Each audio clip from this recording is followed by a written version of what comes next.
Bismillahirrahmanirrahim. Assalamualaikum warahmatullahi wabarakatuh. Innal hamdalillah nahmaduhu wa nasta'inuhu wa nastaghfiruhu wa natubu ilayhi wa natawakkalu alayhi wa na'udzu billahi ta'ala min shururi anfusina wa min sayyiati a'malina. Man yahdihillahu fala mudilla lahu wa man yudlil fala hadiya lahu. Asyhadu an la ilaha illallah wahdahu la syarika lahu wa asyhadu anna Muhammadan abduhu wa rasuluhu, amma ba'd. Alhamdulillah, kita menyambung di dalam bacaan kita terhadap Sahih Al-Imam Al-Bukhari. Kita sampai di dalam Kitabul Iman, dalam hadis yang ke 10 Hadis 21, nak masuk 21. Oh, bab yang ke-10 hadis. Bab 12 kita 21, masuk pada 21. Bab tafaduli ahli al-imani fil a'mali. Bab berkaitan dengan tinggi rendahnya keimanan seseorang bergantung pada perbuatan baiknya. An Abi Sa'id Al-Khudri radhiyallahu anhu 'anil Nabi sallallahu alaihi wasallam qala: يدخل أهل الجنة الجنة وأهل النار النار ثم يقول الله تعالى أخرجوا من كان في قلبه مثقال حبة من خردل من إيمان فيخرجون منها قد اسودوا فيلقون في نهر الحياة أو الحياة شك مالك فينبتون كما تنبت الحبة في جانب السيل ألم تر أنها تخرج صفراء ملتوية. Dari Abu Sa'id Al-Khudri radhiyallahu an, bahawa Nabi sallallahu alaihi wasallam bersabda, ketika ahli penghuni syurga akan memasuki syurga dan ahli neraka akan masuk ke dalam neraka, Allah Subhanahu wa taala akan memerintahkan mereka yang memiliki iman, meskipun berat timbangan iman itu sama dengan sebutir biji sawi, supaya dia dikeluarkan daripada neraka. Begitulah mereka akan dikeluarkan dari neraka sedangkan tubuh mereka telah menjadi kehitaman. Setelah itu mereka akan ditempatkan di dalam sungai Al-Haya ataupun Al-Hayat, syakka malikun. Di sini dia terjemahkan perawi hadis ini ragu mana di antara dua perkataan itu. Dalam teks tuan-tuan akan baca syakka malikun. Malik menjadi tidak pasti sama ada al-haya ataupun al-hayat. Fayambutuna kama tambutul hibbah, dan mereka akan dihidupkan kembali seperti sebutir hibbah. Maksud dia di situ dia kata padi, tapi dia macam kita panggil seed apa? Benih yang akan tumbuh di pinggir sungai. Tidakkah engkau lihat butir padi itu tumbuh menguning? Maksudnya Allah Azza wa Jalla akan panggil mereka yang ada sedikit daripada iman. Sebab tu jangan membatalkan syahadah ataupun iman kepada Allah Azza wa Jalla. Perbuatan syirik dia batal, dia hapus keseluruhan benda. Keseluruhan benda.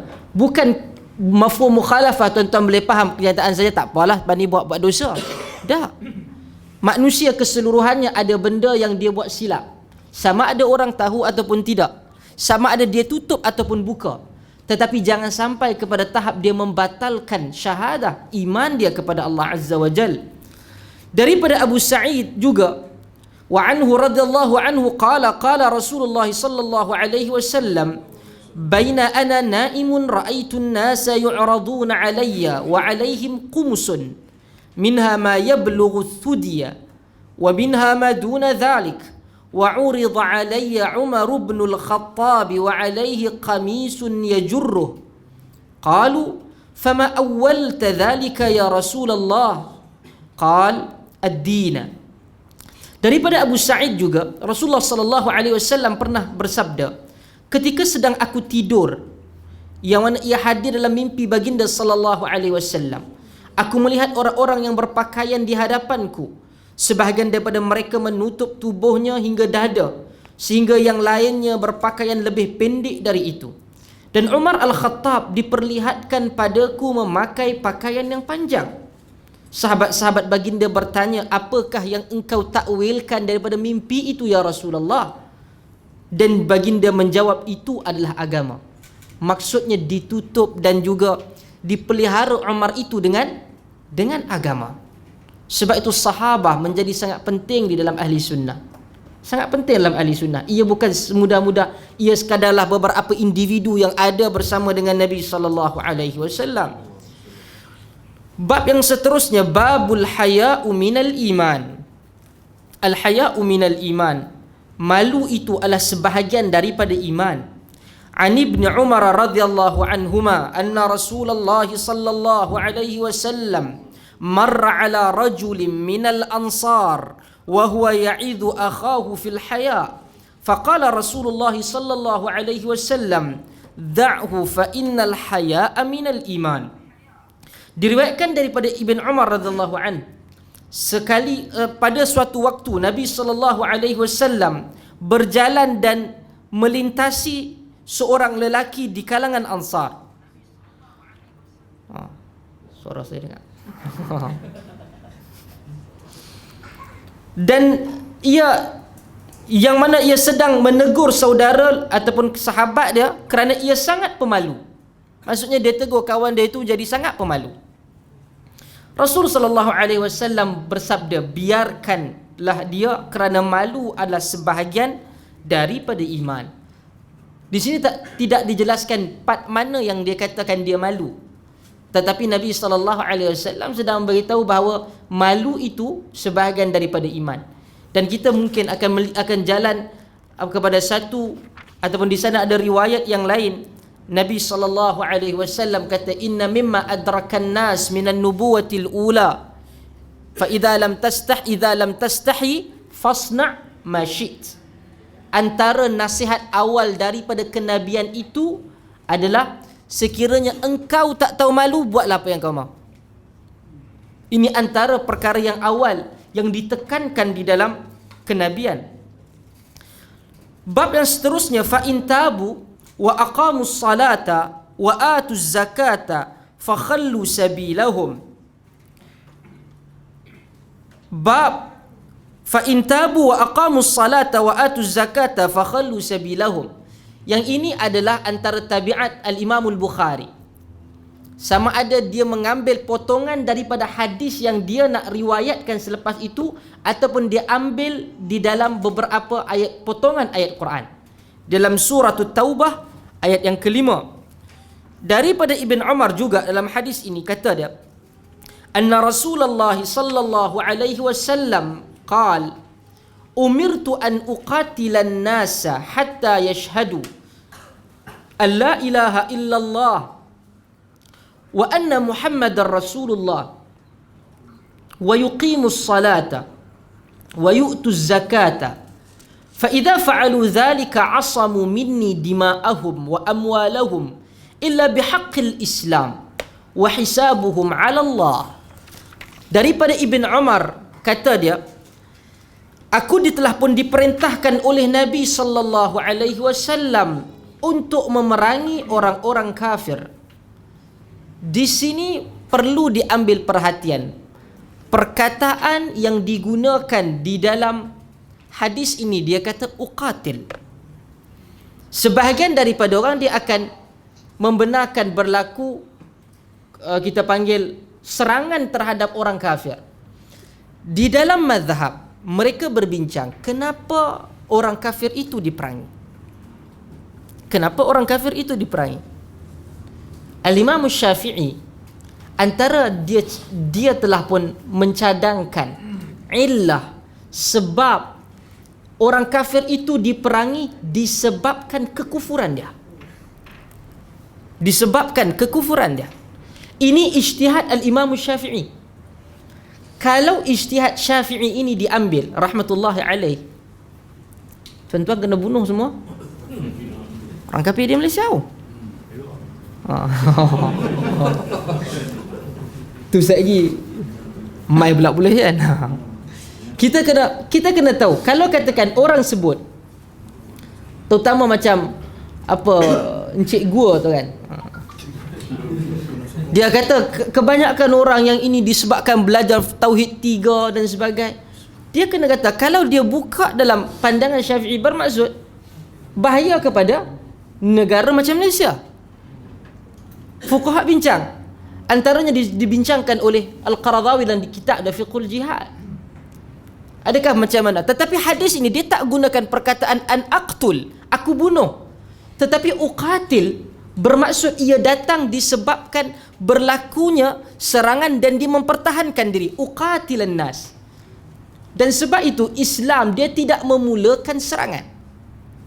Kita menghantar para pendakwah, tetapi kita tahu zaman itu dia bukan seperti pada hari ini. Kalau kata kita hantar pendakwah, tiba-tiba dia kena tangkap. Kita boleh hantar diplomat kita dan kita boleh hantar tentera kita. Pada ketika itu bersama dengan para pendakwah itu tentera, supaya dia tahu bila dia masuk dibenarkan jalan, tak dibenarkan dia tetap kena buat kerja dakwah. Dan bila berlaku serangan mereka mempertahankan diri. Sebab itu an uqatilan nas hatta yashhadu, sehinggalah mereka bersyahadah, menyaksikan bahawa tiada Tuhan melainkan Allah dan Muhammad sallallahu alaihi wasallam itu utusan Allah. Mereka itu mendirikan salat, mengeluarkan zakat. Fa idza fa'alu, sekiranya mereka telah melakukan perkara tersebut. Maksud dia diberikan dakwah, buat kerja-kerja ni, syahadah. Dan kalau kamu tak mau dengar ataupun tak mau terima dakwah tersebut, tak apa, tapi jangan menjadi tangan yang menghalang dakwah. Kita tak boleh untuk memaksa orang, tetapi kita tidak boleh menghalang daripada dakwah itu sampai kepada manusia. Sampai kepada manusia. Maka ketika orang menghalang itu, kita pertahan diri. Kita bertahan diri. Sebab tu an uqatilan nas, untuk buat apa? Bersyahadah, mendirikan salat, mengeluarkan zakat. Sekiranya mereka melakukan tersebut, perkara tersebut, asamu minni, mereka telah pun kita panggil sebagai maksum. Kita kata dia terpelihara daripada aku untuk diambil tindakan terhadap darah mereka. Bermaksud tak boleh bunuh Muslim, tak boleh bunuh dia. Wa amwalahum, harta mereka tidak boleh diambil illa bihaqqil Islam, melainkan dengan hak yang telah ditetapkan, ditentukan oleh Islam. Maksud dia bunuh orang, kita boleh di atas dasar Islam membunuh dia balik disebabkan qisas. Dia rampas harta orang, kita ambil harta dia balik, pulangkan kepada yang hak di atas perkara itu. Wa hisabuhum 'ala Allah, maka Allah lah yang akan memberikan perhitungan. Bab yang ke-15, man qal innal iman huwal amal. Innal imana huwal amal. Iman itu adalah amal, perbuatan. Perbuatan. Tuan-tuan kena baca di dalam, dia ada latar kepada kitab ni. Al-Imamul Bukhari, zaman dia, antara berlaku pertembungan dalam fiqh mazhab adalah dia bertembung dengan mazhab Hanafi. Jadi pendukung kepada mazhab Hanafi menyerang Al-Imamul Bukhari. Bukan serang sikit-sikit.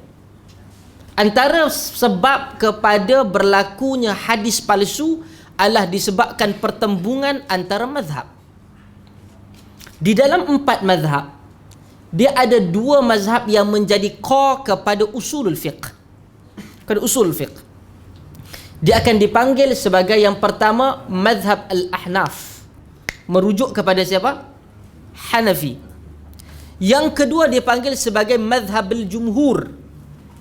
Maksudnya majoriti daripada tokoh-tokoh mazhab itu, mazhabul jumhur, mewakili yang dia tidaklah diketuai, tetapi dia akan dilihat antara school of thought yang sangat kita panggil signifikan antara mazhab Hanafi dan juga mazhab Syafi'i. Mazhab Syafi'i. Dan kedua ni, dan cara mereka melihat kepada usul itu sangat berbeza.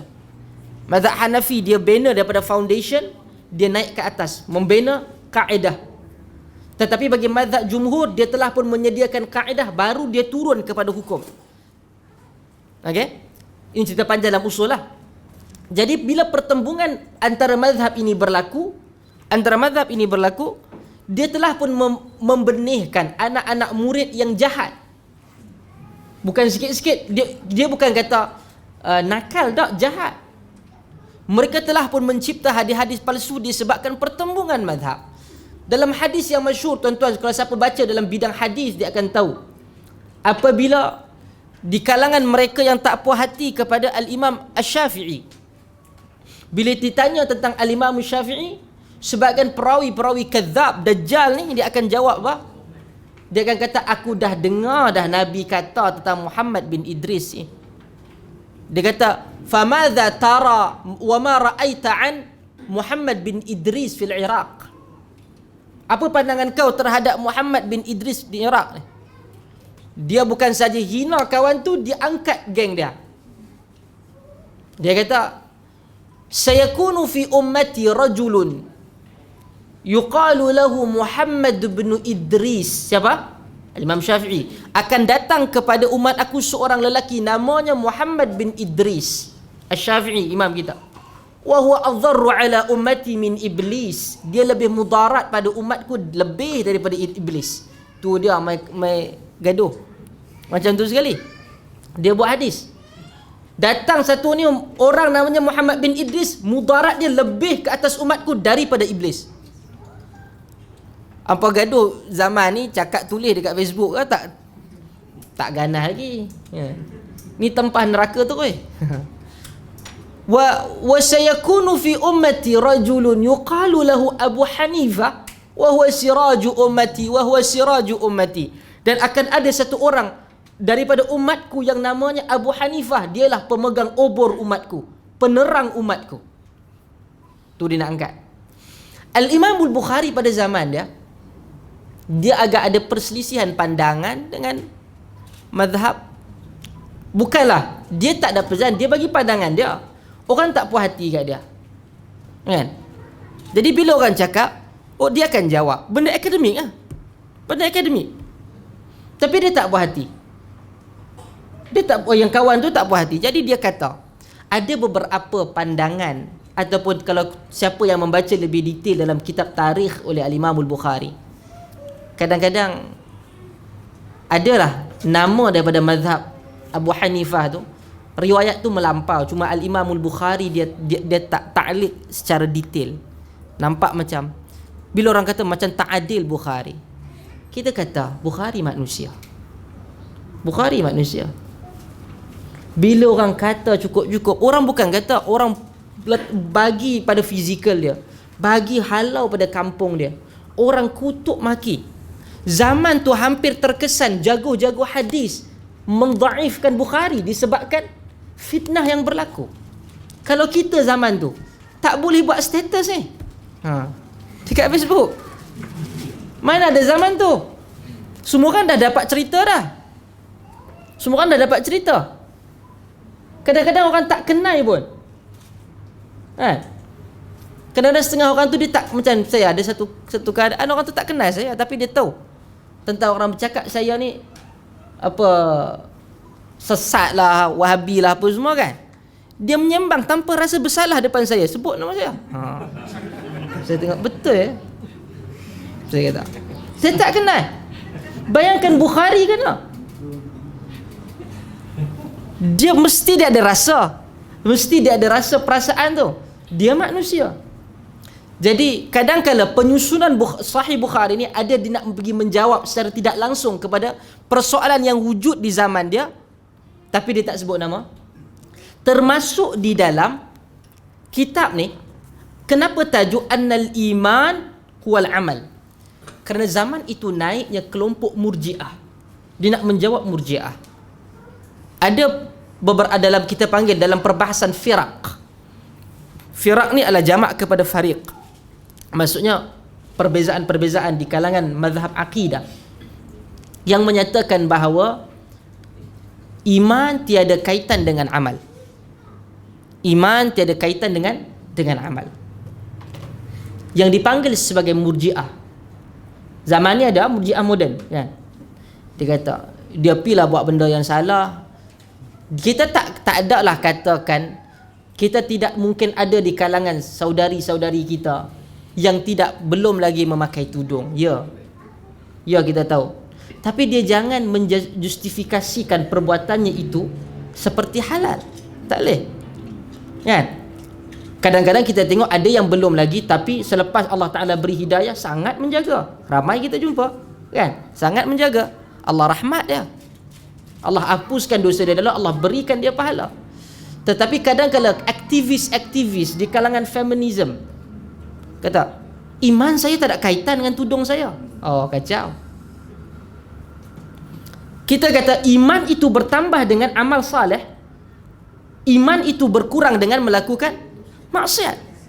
Yang itu yang ingin dijawab oleh Bukhari di sini. Mereka kata Murji'ah pandangan itu salah. Jadi dia jawab kepada perkara tersebut di dalam bab ini. Antaranya yang dia jawab di sini adalah dia meletakkan annal imana wal amal. Dia nak kata bahawa Murji'ah salah sebab iman itu adalah juga perbuatan.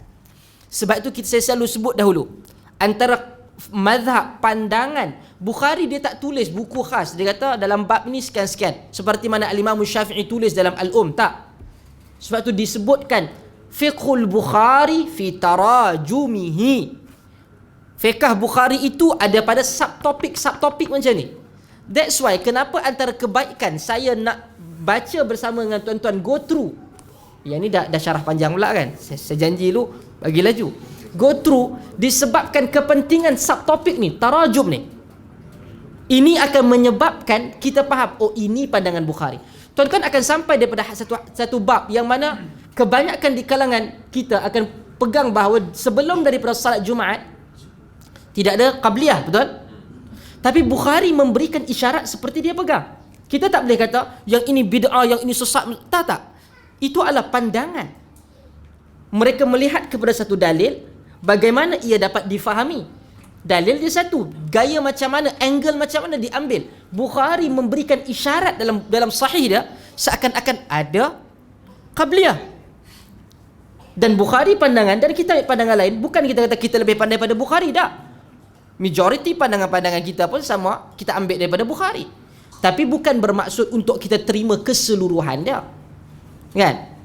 Tapi itu adalah kebebasan di dalam mengambil pandangan dalam kesarjanaan akademik.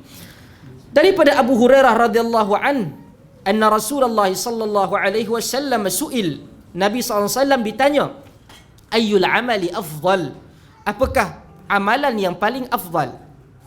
Qal, Nabi menjawab, imanun billahi wa rasulih, iman kepada Allah dan Rasulnya. Qil, dan ditanyakan lagi, thumma madza? Kemudian apa dia wahai Rasulullah? Al jihadu fi sabilillah, jihad pada jalan Allah. Qil, dan ditanya, thumma madza? Dan apa lagi wahai Rasulullah? Qala hajjun mabrurun, haji yang mabrur, yang diterima sesuai dengan apa yang ditetapkan oleh Allah dan Rasulnya. Sebab itu di dalam hadis dia tak jawab. Hadis ni tak kata, Nabi kata qala Rasulullah SAW al-imanu huwal amal. Tak. Tidak. Tetapi hadis ini menunjukkan dia kena baca apa yang antara lines tu. Nabi kata ditanya pada Nabi, ayyul amali afdal? Apakah amal yang afdal? Iman kepada Allah dan Rasul. Kemudian diikat dengan amalan-amalan lain. Jihad amalan. Haji adalah amalan. Saya tak salat, tapi awak tak boleh nak jangka iman saya. No. Jangan main buah macam tu. Kalau tak apalah awak tak payah salat. Awak nanti minta kat Tuhan iman yang sangat hebat masukkan saya ke dalam syurga. Saya tak pernah sujud pun satu rakaat. Kan? Sebab itu yang kadang-kadang bila kita tengok orang yang belajar, dia jangan jadi sombong. Dia jangan jadi sombong. Bila dia rasa kita bagi tahu satu fakta, kita jawab dengan baik, semoga Allah jadikan apa yang saya pegang ini benar, dan kalau saya salah saya diberikan hidayah. Itu doa yang baik. Itu doa yang baik. Macam kadang-kadang bila saya tengok asatidzah kita macam Dr. Rozaimi buat status yang bawah juak-juak tu tulis apa? Ustaz, kalau doktor, kalau saya nak tulis, kalau saya buat juga saya masuk neraka tak? Kau ingat masuk neraka tu macam pergi bercuti. Sombong. Macam pergi bercuti macam tu. Kan kalau buat ayat, kalaulah ia salah, semoga Allah jauhkan saya. Kalau ia benar, semoga Allah mudahkan saya buat. Kan elok? Kenapa perlu sombong? Bukankah itu ayat manusia-manusia yang Allah Azza wa Jal telah pun laknat dan azab sebelum daripada kita? Bila dia kata, dia bercakap dengan para anbiya, terutama di kalangan Bani Israel, mana azab yang kau janjikan dulu, hai Rasul? Mai bawa datang. Daripada dia kata, semoga Allah berikan saya hidayah kalau saya salah, dan Allah menetapkan saya di atas hidayah kalau saya betul. Kan doa. Dan kita pun kalau duk pi bergaduh, pi berbincang, kan? Jangan sampai ayat seperti kita ni memegang tali syurga dan tali neraka tau. Kita doa kepada Allah, semoga kalau saya benar, Allah menambahkan hidayah dan juga ilmu pada saya. Selesai. Bab yang ke-16, idza lam yakunil islamu 'alal haqiqah. Dia terjemahkan, jika seseorang tidak bersungguh-sungguh, bila Islam itu tidak pada level haqiqah yang sebenarnya, tapi kerana terpaksa atau takut terbunuh dan sebab yang lain. Itu tambahan daripada penterjemah. Kalau mana iman itu tidak menjadi pada state yang sebenar dia. An Sa'ad bin Abi Waqqas radhiyallahu anhu anna Rasulullah sallallahu alaihi wasallam a'ta rahtan wa Sa'dun jalisun fataraka Rasulullah sallallahu alaihi wasallam rajulan huwa a'jabuhum ilayya faqultu ya Rasulullah ma laka an fulanin fawallahi inni la arahu mu'minan faqal aw musliman fasakattu qalilan thumma ghalabani ma a'lamu minhu fa'udtu limaqalati faqultu ma laka an fulanin fawallahi inni la arahu mu'minan faqala aw musliman fasakattu qalilan thumma ghalabani ma a'lamu minhu fa'udtu limaqalati wa'ada Rasulullah sallallahu alaihi wasallam thumma qala ya Sa'ad inni la u'tiya ar-rajula wa ghayruhu ahabbu ilayya minhu khasyata an yakubbahu Allahu fin nari. Daripada Sa'ad bin Abi Waqqas radhiyallahu an, Rasul sallallahu alaihi wasallam membahagikan sesuatu kepada sekelompok orang yang sedang duduk di satu tempat dengan mengecualikan seseorang yang menurutku paling baik di antara mereka. Maksudnya Rasulullah tak bahagi pembahagian tu kepada satu orang yang aku rasa dia ini antara kami ni paling baik. Paling baik. Faqul, dan aku tanya kepada Nabi, ya Rasulullah, mengapa engkau mengecualikan orang itu?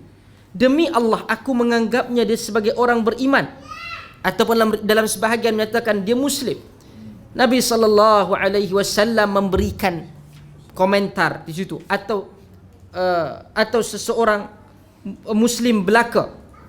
Aku terdiam. Fasakattu qalilan. Aku terdiam sekejap. Tetapi aku tak dapat. Thumma ghalabani ma a'lamu min. Aku tak boleh nak kawal diri aku. Melainkan aku nak pergi tanya lagi sekali. Sebab aku yakin apa yang aku rasa. Faqultu, ya Rasulullah, apa maksud engkau mengecualikan dia? Demi Allah, aku menganggapnya sebagai orang yang beriman. Nabi menjawab dengan jawapan yang sama. Maka aku pun terdiam sesaat, seketika. Tetapi aku tak dapat nak tahan, aku tanya lagi. Dan Nabi SAW menjawab kali ketiga, benda yang sama.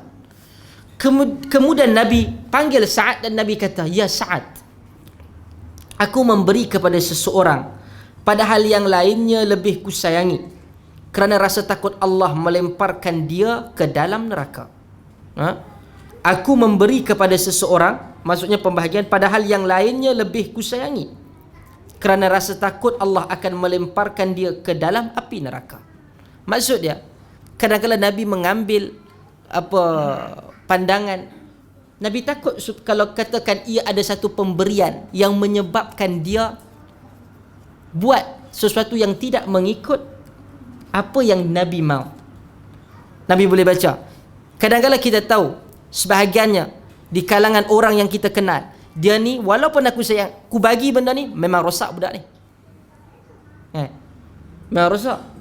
Jangan bagi. Kalau katakan dia ni belum lagi sampai kepada tahap dia boleh dapat kelebihan ni, sebab dia akan boleh pergi jejak tempat yang lain pula. Jadi pembacaan Nabi SAW itu adalah kerana Nabi lebih sayang kepada dia. Yang di sini dia tak jelaskan, dalam teks ini tak jelaskan, melainkan kita kena buka Fathul Bari dan kita akan ambil masa lebih pada 5 tahun. Bab kufranil ashir wa kufrun dunu kufrin. Kufranil ashir wa kufru dun kufrin. Tidak berterima kasih terhadap suami dan perbezaan tingkatan kekafiran. An Ibn Abbas radhiyallahu anhuma qala qala an-nabiy sallallahu alaihi wasallam uritu an-nar fa idza aktharu ahliha an-nisa'u yakfurn qil ayakfurna billah qal yakfurna al-ashir wa yakfurna al-ihsan law ahsanta ila ihdahunna ad-dahra ثم رأت منك شيئا قالت ما رأيت منك خيرا قط. Daripada Ibn Abbas radhiyallahu an, Nabi sallallahu alaihi wasallam bersabda, neraka diperlihatkan kepadaku sebahagian besar penghuninya adalah perempuan kafir. Ada seorang yang bertanya, apakah mereka kafir terhadap Allah ataupun apakah mereka tidak bersyukur kepada Allah? Nabi SAW menjawab, kafir itu maksudnya dia kufur nikmat, tidak berterima kasih terhadap suaminya dan perbuatan baik yang dilakukan oleh suaminya. Seandainya selama mana tertentu kalian selalu berbuat baik, melakukan tindakan yang penuh kebajikan kepada salah seorang dari mereka, dan kemudian ia melihat sesuatu dalam dirimu yang tidak disukainya, ia akan berkata, kamu sama sekali tidak pernah berbuat baik kepada aku. Ini antara masalah. Yang pertama, Islam tidak menyatakan, kalau dia baca kumpulan yang pro kepada feminisme, dia akan tengok hadis ni duk khususkan sahaja kepada perempuan. Hadis ni bukan sahaja menyatakan bahawa perempuan tersebut tidak berterima kasih, tetapi perempuan itu tidak berterima kasih kepada suaminya yang baik. Kalau suami dia jahat, tak payah ceritalah, kan? Itu cerita lain. Sebab Nabi kata yakfurnal ashir wa yakfurnal ihsan. Dia tidak bersyukur, tidak berterima kasih di atas ihsan yang diberikan, yang dilakukan oleh suami dia. Kalau suami dia telah buat perkara yang sepatutnya, memang patutlah dia masuk neraka. Begitu juga suami. Yang apabila dia gagal dengan kemampuan dia ataupun dengan kemalasan dia, dengan kezaliman dia, dia tidak melakukan tanggungjawab, dia tak masuk syurga. Dia bukan masuk syurga di atas gender, tak. Tetapi jahatnya dia membawa dia ke neraka, baiknya dia membawa ke syurga. Tetapi bila orang nak baca hadis tu dan dia memang saja tak mau faham hadis tu secara betul, dia akan kata, tengok, dia ambil saja hadis, aku telah diperlihatkan perempuan yang ramai di dalam neraka. Baca sampai habis. Macam kadang-kadang bila orang kata bau mulut orang berpuasa, kan? Seperti bau kasturi. Jadi kawan tu datang ke office, dia kata, kau nak bau syurga tak? Tak kawan dah. Aku kongsi bau syurga. Tak. Sebab kata la khulufu famis saim atyabu indallah, di sisi Allah, bukan di sisi kawan. Sebab tu hadis tu dibaca dengan teliti. Sebab Nabi kata bukan disebabkan wanita tersebut dia buat silap sikit masuk neraka, tak. Dia telah pun mengkufuri nikmat yang Allah Ta'ala berikan melalui jalan baik yang dilakukan oleh suami dia. Kalau dia ambil tindakan yang sepatutnya di atas kejahatan suami dia, dia tak masuk neraka. Bahkan Nabi SAW membenarkan sahabiyah mengambil daripada harta suami dia yang sepatut dia. Suami dia kedekut, Abu Sufyan kedekut. Jadi Nabi suruh kepada isteri Abu Sufyan, dia kata dia tak mau bagi, ambil yang mana jumlah yang boleh. Dia ambil kad kredit dia habis. Dia shopping lelaki dia itu tak boleh yang lebih daripada yang sepatutnya. Jadi hadis ni kata apabila dia mengkufuri kebaikan lelaki dia, suami dia, seandainya apabila dia bergaduh, dia akan keluarkan perkataan sehingga kan kau ni tak ada untung langsung lah hidup dengan kau ni, macam tu sekali, tak ada kebaikan, dia nafikan. Sedangkan suami dia tadi telah pun melakukan kebaikan. Itu yang menyebabkan dia masuk ke dalam neraka Allah Azza wa Jal. Bab yang ke-18, al-ma'asi min amril jahiliyati wa la yukaffiru sahibuha birtikabiha illa bisyirki. Dosa-dosa adalah perbuatan jahiliah dan seorang pendosa tidak disebut kafir kecuali mempersekutukan Allah. Tuan-tuan baca tajuk ni, tuan-tuan rasa Al-Imam Al-Bukhari nak jawab kepada nak jawab kepada siapa? Yang tadi dia nak jawab kepada Murji'ah, yang ni nak jawab kepada Khawarij. Kepada Khawarij. Sebab tu bila setengah orang, bila kita kritik kerajaan, dia kata Khawarij, kan? Tapi mempertahankan salah kerajaan tidak pula, kan? Khawarij dia bukan sahaja mengkritik, dia ada set. Khawarij ni dia ada set kepada akidah, kepada pahaman dia. Dia bukan sahaja kerana mengkritik. Antara salah satu daripada isu dia, dia tidak membenarkan orang melakukan dosa. Bukan kita suruh. Maksudnya dia tidak menghalalkan orang melakukan dosa. Even dosa besar sekalipun. Sampai kepada tahap dosa besar, dosa kecil dan dosa besar. Sebab tu tuan-tuan lihat, dalam riwayat yang banyak, orang-orang yang dikatakan Khawarij ini, dia sangat saleh. Sebab dia elak diri dia daripada buat dosa besar. Jadi dia sangat saleh. Sebahagian itu dilihat, kata sebagian sahabat kata, di bawah mata mereka ada kawasan aliran macam berlekuk disebabkan menangis dia, air mata. Kita tengok Ratu Air Mata drama pun tak boleh nak buat macam tu, kan? Tak nampak dia punya kesan. Tapi Khawarij, sebahagian di kalangan mereka boleh disebabkan kuat menangis, tetapi disebut sebagai masuk ke dalam neraka, kilabun nar, anjing-anjing neraka. Dia bukan sahaja kritik, tetapi set ini ada. Jadi sesiapa sahaja yang melakukan dosa, termasuk dosa besar, mereka dianggap kafir, tidak disalatkan, tidak kebumikan. Kira isu-isu yang lain berkaitan dia menjadi kafir itu jadi ke atas dia. Ali ketika zaman tu Ali bangkit dan Ali menjawab mereka. Ali kata ada yang mati, yang direjam dan sebagainya, Nabi salatkan. Kalau nak ia kafir, Nabi tak salatkan. Jadi di sini antara perkara yang disebutkan oleh Al-Imam Al-Bukhari rahimahullah, membawa hadis dan meletakkan satu subtopik bagi menjawab Khawarij dalam bab ni. An Abi Dharr radhiyallahu anhu qala sababtu rajulan fa'ayyartuhu bi ummihi فقال لي النبي صلى الله عليه وسلم يا أبا ذر أعيرته بأمه إنك امرؤ فيك جاهلية إخوانكم خوالكم جعلهم الله تحت أيديكم فمن كان أخوه تحت يده فليطعمه مما يأكل وليلبسه مما يلبس ولا تكلفوهم ما يغلبهم فإن كلفتموهم فأعينوهم. Kata Nabi daripada Abi Dharr radhiyallahu an, aku mencerca seseorang dengan memanggilnya dengan satu panggilan yang buruk, dengan memanggilnya, dengan maki dia dengan panggilan ibu dia. Dia main nama mak. Ini perangai jahiliah. Satu lagi perangai budak-budak. Perangai budak-budak. Nak gaduh terpaksa. Saya ingat dulu kita dah besar tak guna kot, kan? Budak kecil lah. Tapi perangai ni ada sebab mereka menghina keturunan. Sebab keturunan.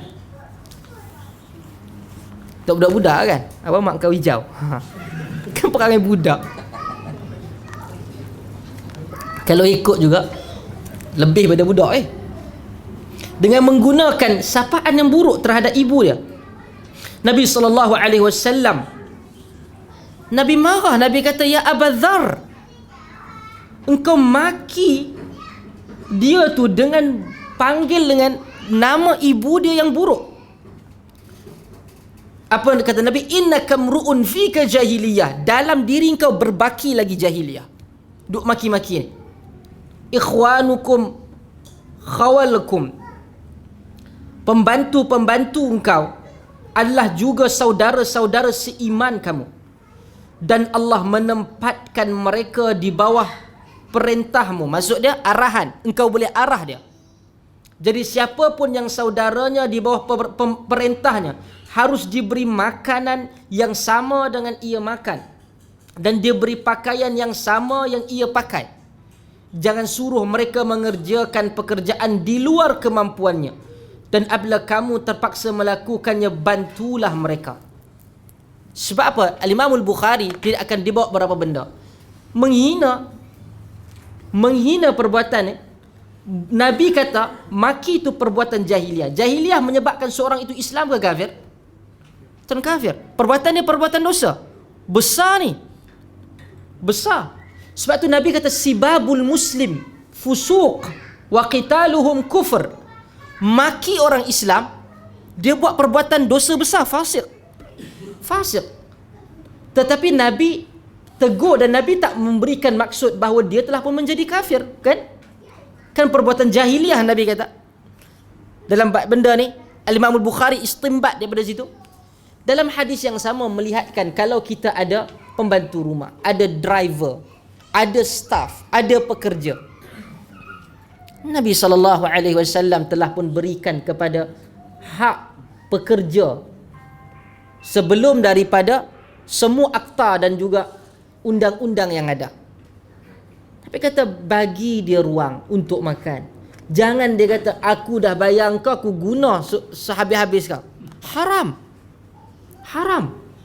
Sebab Nabi kata bagi dia waktu dia makan, bagi waktu dia rehat.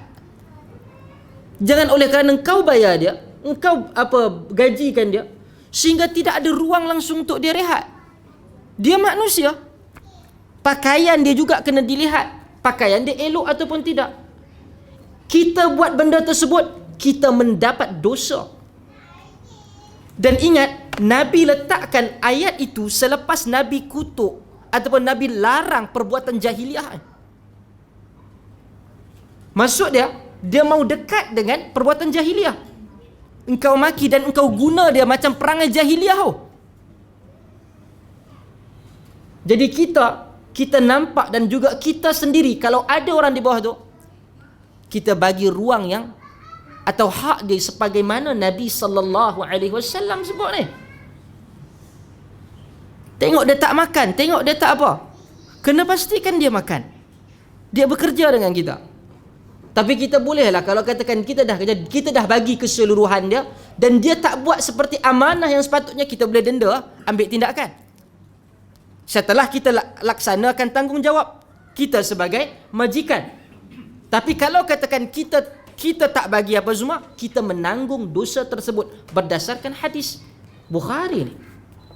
Seterusnya, bab wa in ta'ifatani minal mu'minina iqtatalu fa aslihu bainahuma. Bab dalam suratul Hujurat ayat yang ke-9. Allah kata, apabila dua pihak di kalangan orang beriman iqtatalu fa aslihu bainahuma. Hadis ni dia ada beberapa maksud. Pertama, Al-Imam Al-Bukhari secara tidak langsung nak jawab, wa in ta'ifatani minal mu'minina iqtatalu. Bab yang ke-18 adalah bagi menjawab Khawarij, betul? Yang ke-19 juga adalah dengan maksud menjawab Khawarij. Macam mana tuan-tuan boleh faham daripada ayat Hujurat ayat 9 wa in ta'ifatani minal mu'minin? Kita kena faham konteks apa yang Allah Ta'ala sedang kata ni.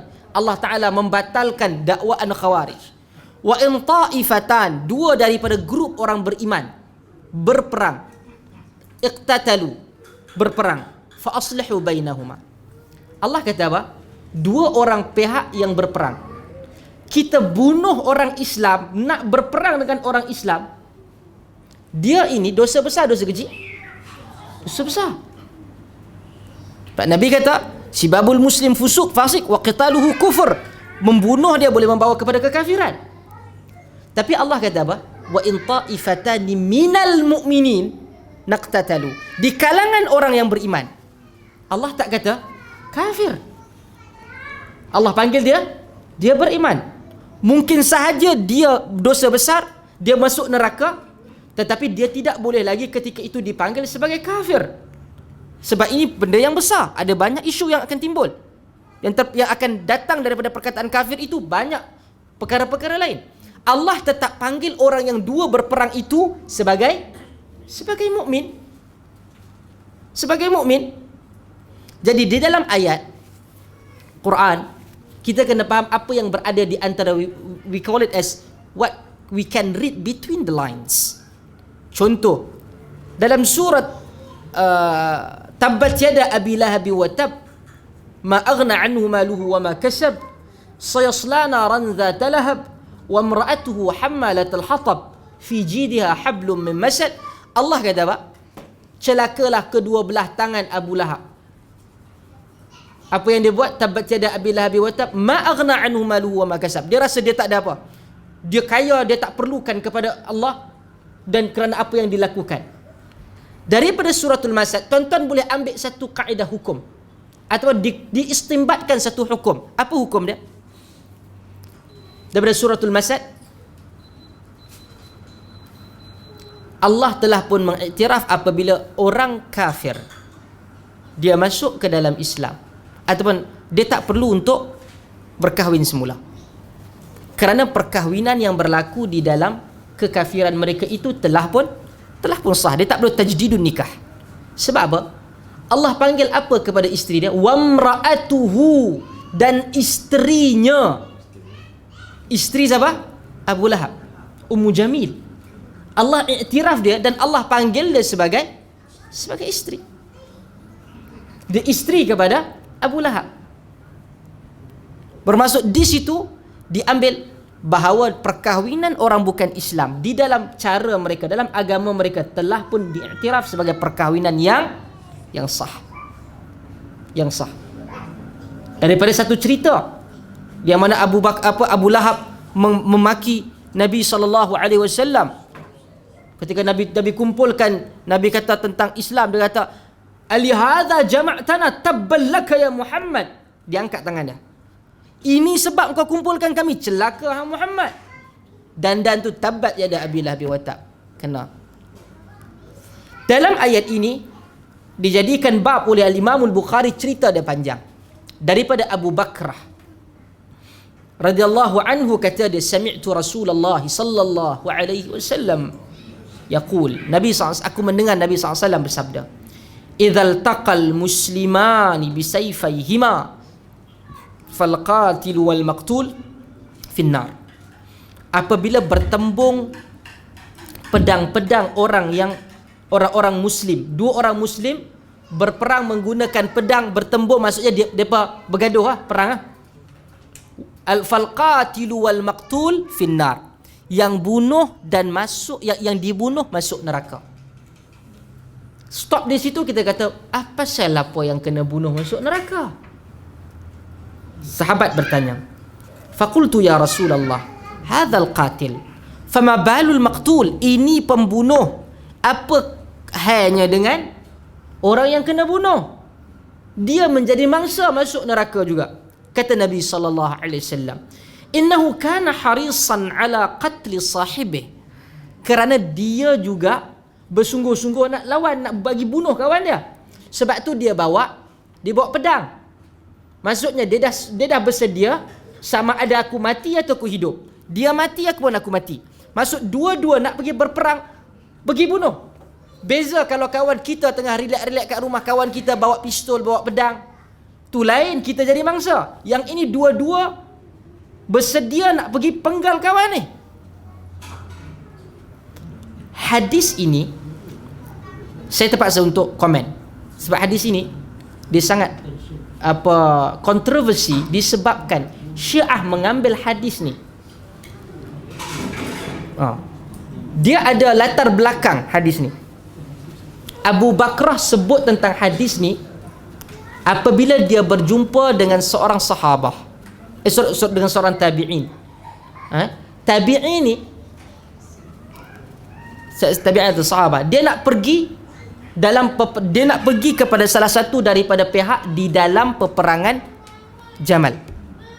Pertembungan antara Sayyiduna Ali radhiyallahu an dan juga Aisyah. Dalam kes ini Abu Bakrah nampak, Abu Bakrah tahu time ni nak macam kita, macam dia tahu lah, macam musim pilihan raya, dia nak keluar awal pagi, dia kata pergi mana, dia tahu dah nak pergi mengundi. Mengundi siapa? Macam tu lah. Jadi dia tahu semua orang dah siap-siap dengan pakaian perang ni. Dalam riwayat yang lain, Abu Bakrah tanya, "Aina turid? Kau nak ke mana?" Dan dijawab kepada dia, "Li'ansura ibnu ammi Rasulullah sallallahu alaihi wasallam." Aku nak tolong anak kepada pak cik Rasulullah. Maksud dia sepupu lah. Sepupu Rasulullah ketika itu siapa? Ali radhiyallahu an. Dia nak tolong Ali dalam peperangan Jamal. Ketika itu berlaku selepas daripada pembunuhan Uthman ibn Affan. Tak tahu. Maka apabila latar ataupun sabab kepada Abu Bakrah sebutkan hadis ni, menyebabkan Syiah kata apa? Hadis ni nak bagi tahu kat kita, di kalangan Abu Bakrah rujuk hadis ni kerana pertembungan perang Jamal. Dia melibatkan sahabah. Bagi Syiah, dia kata tengok Abu Bakrah di kalangan sahabat pun percaya bahawa di kalangan sahabat ada yang masuk neraka. Sebab hadis ni kata bila bertembung dua pedang, yang satu pedang siapa? Aisyah, satu lagi pedang Ali. Hadis ni Abu Bakrah nak kata secara tak langsung, kata Syiah, Ali dan juga Aisyah neraka. Tapi kalau Syiah ni kacau, dia nak kata Ali neraka kayak apa? Kacau.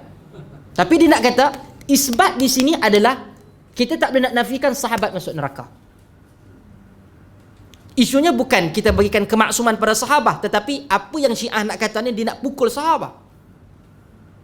Kita jawab, hadis Nabi SAW dalam part akhir Nabi kata, innahu kana harisan ala qatli sahibih. Dia bercita-cita nak pergi bunuh kawan dia yang ditembung tu. Sebab tu perlu kepada sejarah di belakang dia. Ali, ketika Ali radhiyallahu an berada di Iraq, Ali berpusat di Iraq. Aisyah berpusat di mana? Di Madinah. Berlaku pembunuhan Uthman ketika berlaku waktu musim haji. Uthman dia tak keluar. Uthman duduk di dalam rumah. Ketika itu semua orang pergi ke, cerita panjang. Uthman pergi ke orang pergi haji, Uthman duduk di dalam rumah. Mereka yang di kalangan pemberontak, bukan di kalangan sahabah, yang mai datang daripada jauh. Berlakulah isu sebelum daripada Uthman jawab mereka dan sebagainya. Mereka patah balik masuk ke Madinah dengan pedang. Mereka berihram bersama dengan mereka pedang. Mereka duduk di hadapan rumah Uthman dan mereka minta Uthman letak jawatan. Cerita ni tak sama dengan orang tak letak jawatan sekarang lah pada zaman ni, kan? Sebab Uthman dia sangat adil, dia ahli syurga. Jadi dia minta dan Uthman keluar. Uthman kata baliklah. Mereka tak mau. Sehingga ketika itu sahabat mula buat kepungan di hadapan rumah Uthman. Antaranya Ali telah pun menghantar anak-anak dia supaya salah seorang yang menjaga rumah Uthman. Uthman keluar. Uthman tak mau berlaku pertempuran darah. Uthman kata janganlah pergi. Orang dah nasihatkan kepada Uthman ambil tindakan. Tapi Uthman kata mereka tak jelas dalam bab ni, aku tak akan ambil tindakan dalam kesalahan ni. Sedangkan Uthman ada kuasa, ada hak di sisi Islam. Uthman keluar dan Uthman ketika itu umur dia menjangkau 90 tahun. Seorang yang sangat tua. Dia keluar, dia kata dekat para sahabah yang baik. Uthman kata siapa yang melihat bahawa ketaatan kepada pemimpin itu wajib, balik. sahabat taat dan sahabat balik.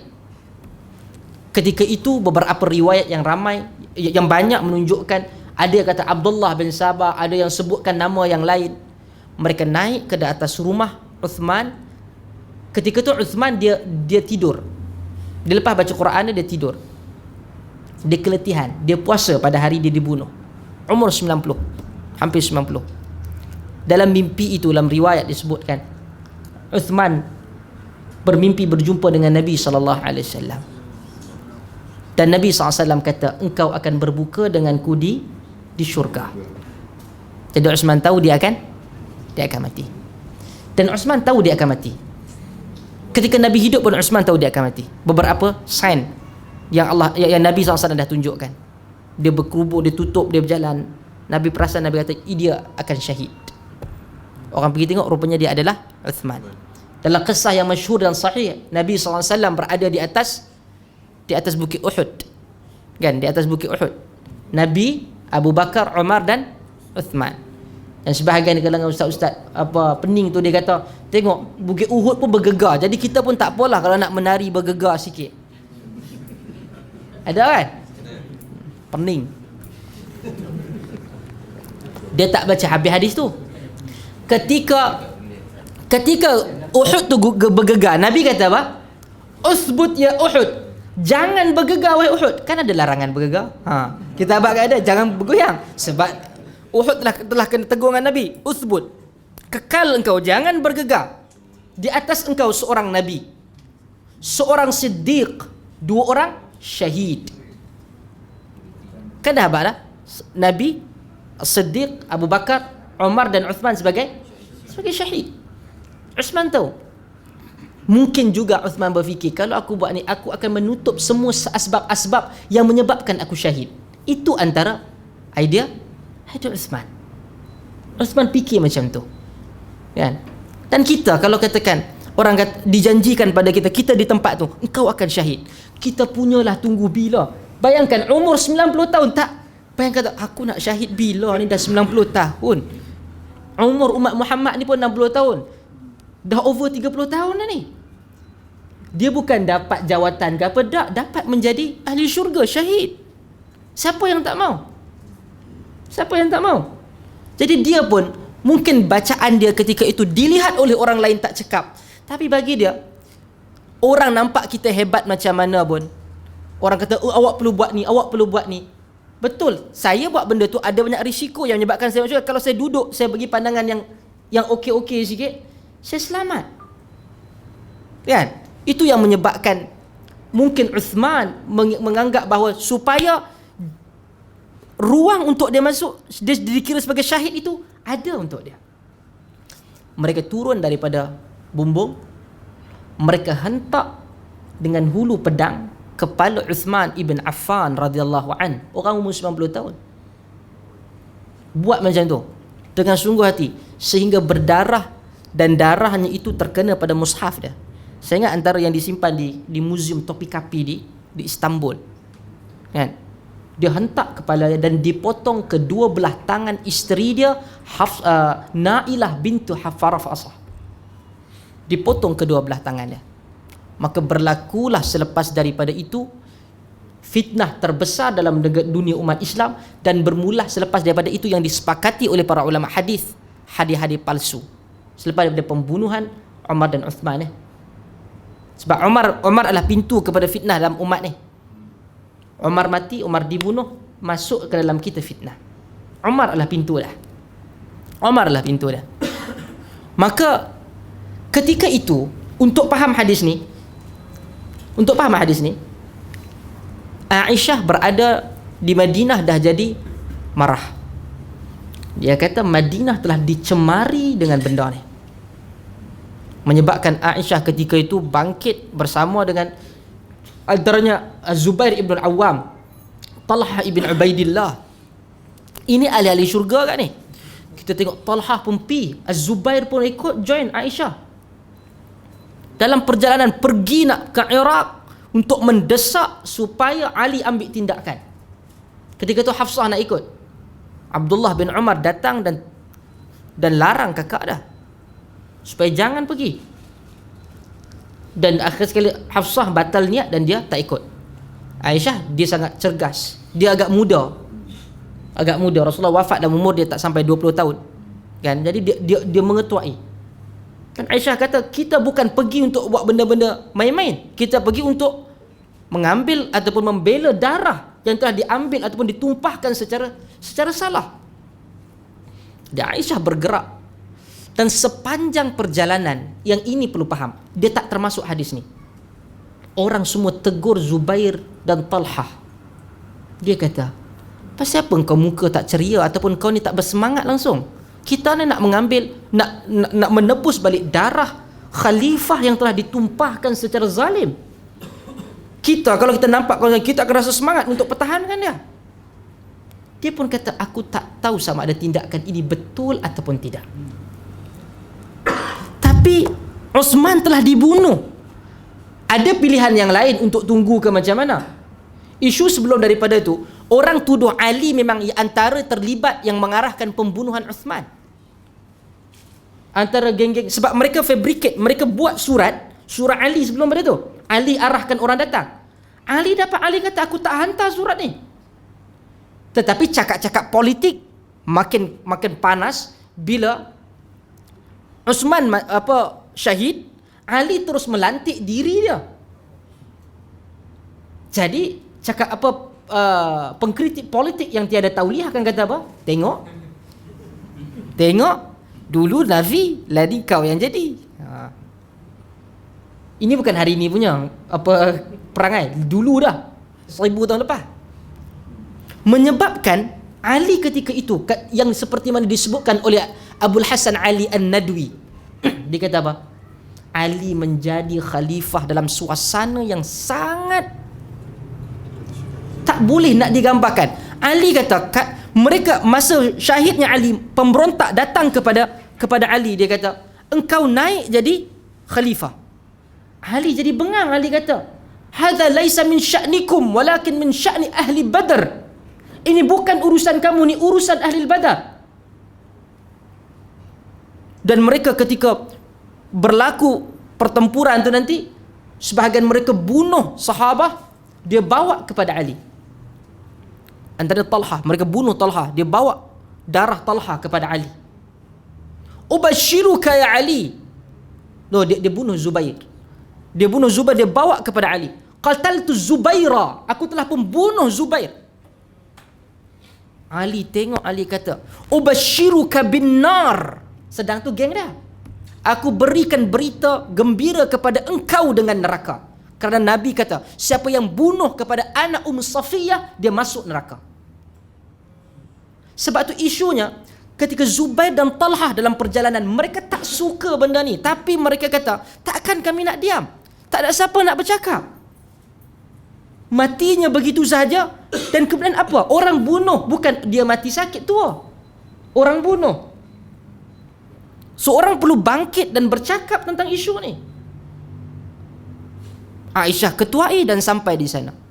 Sampai di Iraq, Aisyah berkemah. Ali dari dalam kota, dia melihat, dia kata jangan sentuh. Ali suruh menghantar perwakilan berbincang dengan Aisyah. Mereka jumpa kepada Aisyah, dia kata, ya Ummah, dia panggil, wahai ibu.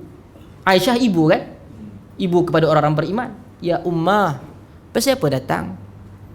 Dia kata, kata Aisyah, dada-dada orang-orang yang beriman di Madinah telah pun sempit. Khalifah mereka telah pun dibunuh. Aku datang li ajlil islah, untuk melakukan pembaikian. Tangkap, dia kata, suruh Ali bangkit dan tangkap mereka yang membunuh Uthman. Sekarang kita nampak, ia bukan isu khalifah, dia isu Uthman. Sebab Aisyah datang minta kepada Ali supaya tangkap kerana dia telah pun mengiktiraf Ali sebagai khalifah. Kemudian perwakilan daripada Ali tanya, wahai ibu, ibu datang ke sini, ibu tahu tak siapa nama-nama yang boleh kami tangkap? Aisyah terdiam. Supaya dia fikir betul. Di kalangan Aisyah punya tentera pun, yang ramai itu juga, dia pun tak boleh pastikan siapa yang bunuh. menyebabkan Aisyah berfikir ketika itu bahawa ia adalah urusan Ali. Perwakilan Ali kata, tak apa, kami bukan tak ambil tindakan, tetapi kami ingin memberikan masa. Ketika itu sangat serabut. Dia bukan ada CCTV, dia bukan ada DNA boleh cek dan sebagainya. Menyebabkan Ali, perwakilan Ali memberikan kepada tim dan kumpulan Aisyah satu sebab yang konkret. Dan Aisyah memutuskan pada malam itu supaya kita terpaksa kembali, kita telah tersilap, dan kita menyerahkan kepada Sayyiduna Ali radhiyallahu an untuk mengambil tindakan. Ketika tu, apa yang berlaku? Pemberontak kata malam ini mereka telah capai keputusan untuk meletakkan pedang di leher-leher kita. Bermaksud kita akan kantoi. Persetujuan mereka ni membuatkan kita akan kantoi. Mereka telah pecah dua dan menyerang kem Ali dan menyerang kem Aisyah. Ketika itu berlakulah pertempuran. Ini antara yang disebutkan oleh Syekhul Islam Ibn Taymiyah dan sebagainya. Dan ketika itu, kalaulah mereka bercita-cita untuk berbunuhan, ketika Aisyah berada di atas rumah, di atas unta tu, siapa yang menjaga di bawahnya? Adalah Ali radhiyallahu an. Dalam keadaan kelang kabut, Ali bertanya, kaifa anti ya ummah? Macam mana engkau wahai ibu? Okey ataupun tidak? Bermaksud ketika itu mereka dan sahabah, kata Muhibbuddin Al-Khatib ketika mentahqiqkan kitab Al-Awasim min Al-Qawasim oleh Ibn Al-Arabi, dia kata apa? Yang masuk ketika itu join tak sampai 50 orang sahabah yang terlibat secara langsung. Semua kebanyakan mereka mengambil pendirian untuk tak masuk campur. Sebab mereka kata, benda ni kalau ramai-ramai kita masuk, dia akan jadi lebih besar. Sebab mereka tahu mereka ini semuanya ahli badar, ahli-ahli syurga yang join ni. Dan ketika itu kita kata bukan Aisyah salah, bukan Ali salah. Mereka berlaku perselisihan yang bukan di atas apa yang mereka redai. Cara kita menjawab kepada sahabat-sahabat Nabi sallallahu alaihi wasallam.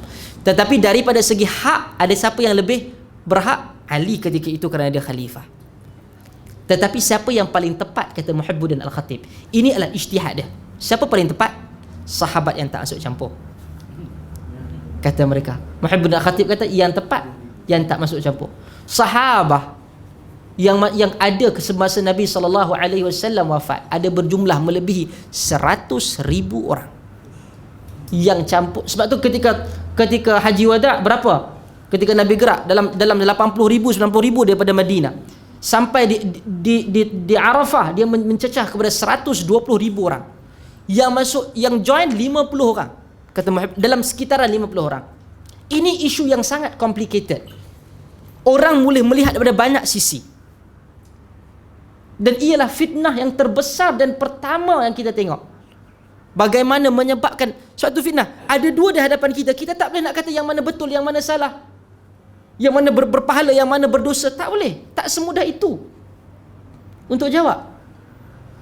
Menyebabkan ketika itu kita nampak mereka tidak sama sekali bercita-cita untuk berbunuhan satu sama lain.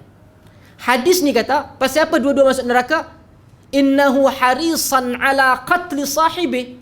Dia sangat nak membunuh kawan dia satu sama lain. Sebab hari ni dia dapat chance untuk tikam, mati ya kawan tu. Kalau tidak dia yang dapat tu, kawan yang satu lagi ni yang hidup. Tapi di sini sahabat tidak bercita-cita untuk berbunuhan satu sama lain. Jadi hadis ni tak boleh pergi kepada sahabat. Tapi ada satu kaedah dalam mazhab al-Imam Syafi'i. Bila dia telah pun mengambil pandangan Abu Bakrah di sini, Abu Bakrah larang sahabat ataupun tabi'in yang pergi nak join ni menggunakan hadis ni. Menggunakan hadis ni seakan-akan dia nak kata haram. Contoh salah satu kerana hadis ni kata boleh masuk neraka, kan? Menyebabkan ada satu usul daripada kaedah ni, daripada hadis ni ada satu usul yang dibina dalam mazhab al-Imam Syafi'i, iaitu qaulus sahabah ghair hujjah. perkataan sahabah kalau dia bersendirian dia tidak dikira sebagai hujjah. Kalau berlaku kesepakatan sahabah dia hujjah. Kalau ada pandangan Ibn Abbas satu, pandangan Ibn Umar satu, yang ini mereka ada khilaf pada itu. Boleh dipilih ataupun boleh kita katakan yang ini lemah kenapa, yang ini kukuh kenapa. Tapi bila mereka sepakat dia hujjah dalam agama. Tapi kalau katakan mereka tidak sepakat, mereka ia bukan dalam hujjah. Dan ini juga membawa maksud kepada satu perkara. Sahabah apabila dia sebut tentang sesuatu ataupun diriwayatkan hadis sesuatu, dia tidak berbohong. Dia tidak berbohong. Dia tidak tambah, dia tak kurang, yang sehingga merosakkan kepada kandungan hadis itu. Tetapi boleh sahaja sahabah itu dia gagal memahami apa yang dimaksudkan oleh Nabi sallallahu alaihi wasallam. Yang kita kata dia tidak menipu. Dia tidak menipu. Sebab itu sahabah juga ketika dia nak faham tentang tayammum, dia buat apa? Dia pergi guling atas tanah. Kan? Nabi tengok dan Nabi ajar bukan macam tu. Sapu muka dan sapu pergelangan tangan. Itulah. Mungkin saja dia tahu ayat tu ada, tapi macam mana nak buat? Ada kemungkinan.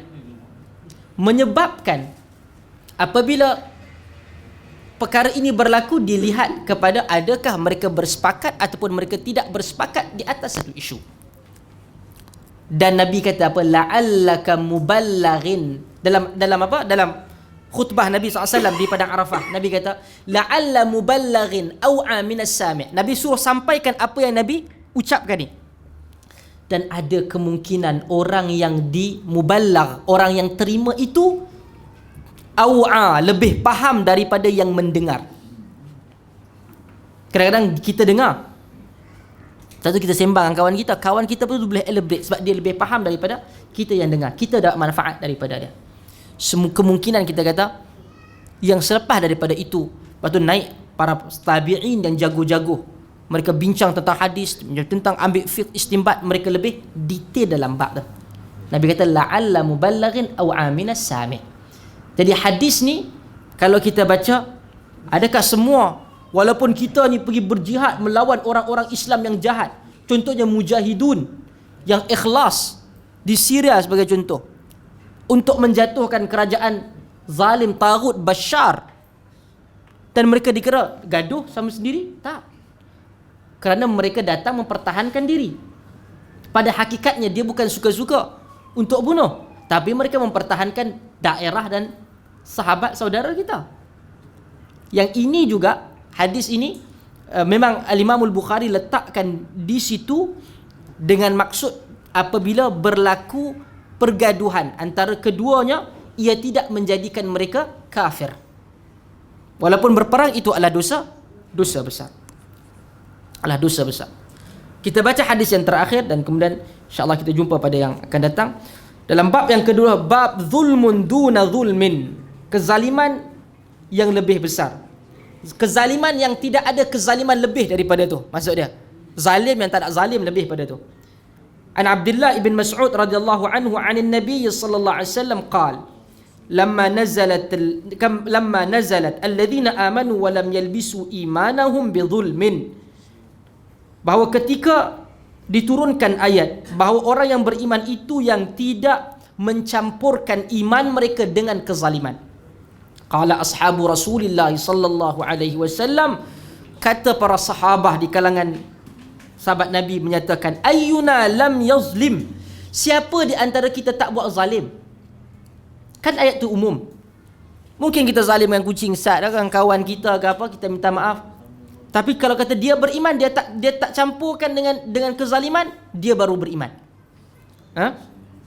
Fa anzalallahu ta'ala innasyirka la zulmun azim, dalam surat Luqman ayat 13. Dan kemudian turunlah ayat yang dinama ayat dalam surat Luqman itu, sesungguhnya kesyirikan itu adalah kezaliman yang sangat besar.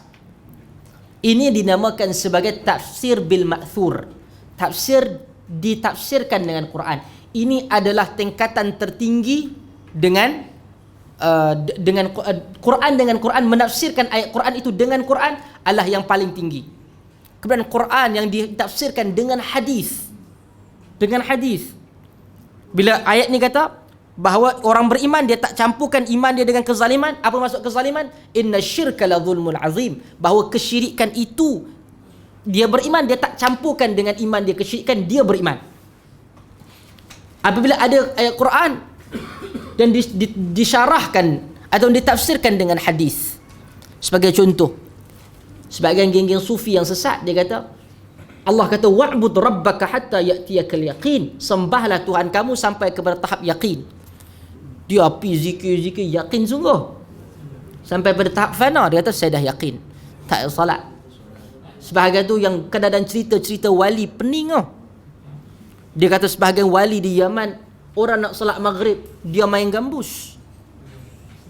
Kemudian dia kata tu pasal apa dok main gambus tak salat Kemudian dia kata dia ambil dan dia letakkan bawah ketiak dia kata oh aku nampak aku nampak Masjidil Haram. Gila. Nabi sebelum Nabi wafat, Nabi salat asar. Takkan awak wali awak lebih baik pada Nabi? Dia tu yang menghalalkan diri dia tak salat, dia kafir.